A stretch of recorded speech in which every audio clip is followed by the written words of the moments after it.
Okay, habari za leo kijana. Kuna mambo mengi ambayo vijana wanayapitia na wao huwa wanahisi labda ni kwamba hivi bado wapo hapo sana na ujana wao. Kumbuka ujana ni maji ya moto. Na hapa nakwambia juu ya mambo 7 ambayo huwa yanafanya vijana wengi wajihisi bado wana muda, na wakija kushtuka tu tayari uzee umewaingia. Jambo la kwanza, vijana wengi huwa wanajiona wana umri mdogo.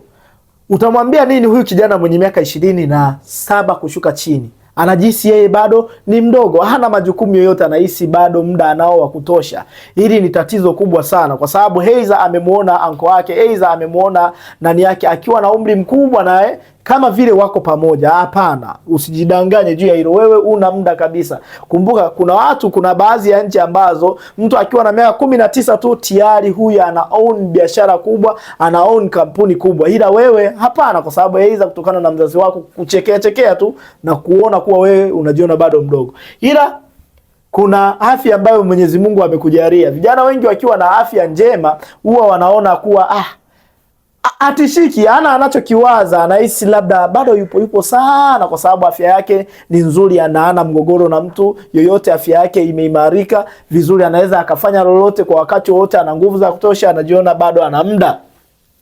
Ila kuna jambo la tatu, vijana wengi wanapokosa majukumu ndo kabisa. Utawaambia nini hawa vijana?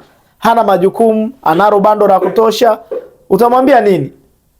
Anachokijua ni kwamba hivi ataingia kwenye mtandao, ataperuzi, ataangalia hiki na hiki, afu then ataendelea kufanya mambo yake ya kawaida, kwa sababu hana majukumu huyu, hana watu wanaomtegemea yeye. Huyo ni kijana, sawa? Ila jambo la 4, kuiga maisha. Vijana wengi wanaiga maisha kwa kuwa amemuona fulani, mbona fulani bado yuko kwao, mbona fulani na mara nyingi maisha anayoiga ni ya watu waliomzunguka, ambao watu wote hali zao ziko duni sana. Hataki kubadilika, hataki kujiongea, kujiona kuwa bana hii hali inabidi ni move.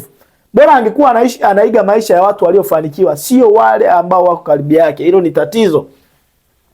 Ila ahadi za kesho, watu wengi, vijana wengi huwa ukiwaambia kuwa bana inabidi uamke, inabidi ujitume, inabidi ufanye, una muda, anakuambia kesho nitafanya. Unajua kesho nitafanya. Kama sasa hivi ni mwaka mpya, si ndio? Bado tuko mwezi wa kwanza. Kuna vijana wengi wameamka, wana hamasa, wanasema watafanya, ila miezi mitatu tu hamasa zote chini, kwa sababu discipline hawana, na wanafikiri labda kesho one day itakuja, wana wish kuwa siku moja itakuja kuwa one day, unajua one day mimi nitatoboa, one day hapana. Maisha yako hivyo. Ila kitu kingine,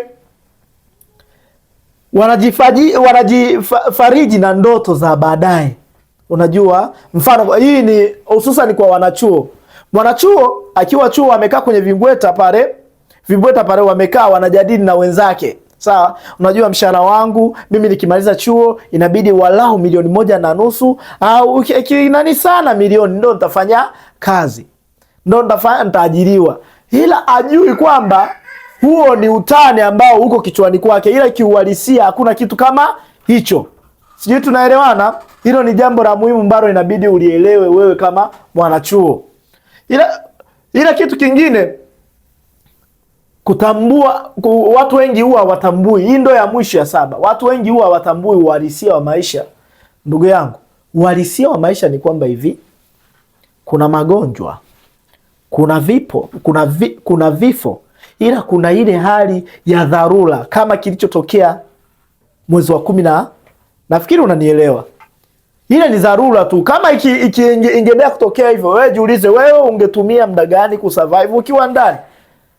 Na hiyo ukishayagundua hayo, utaacha kumlaumu mtu, utajilaumu wewe mwenyewe. Utagundua kumbe maisha yangu ni jukumu langu mimi mwenyewe, sina mtu wa kumlaumu juu ya majukumu nilionayo juu ya maisha yangu. Kwa hiyo kijana, chukua hatua mapema, na kama utahitaji biashara ya kufanya kwa mtaji mdogo, nitafute nami nitakuelimisha juu ya biashara hiyo. Ila ninachohitaji uwe na nidhamu, kwa sababu kama una nidhamu kwenye hii biashara uhitaji kabisa, kwa sababu utakuwa kama ni kupoteza muda.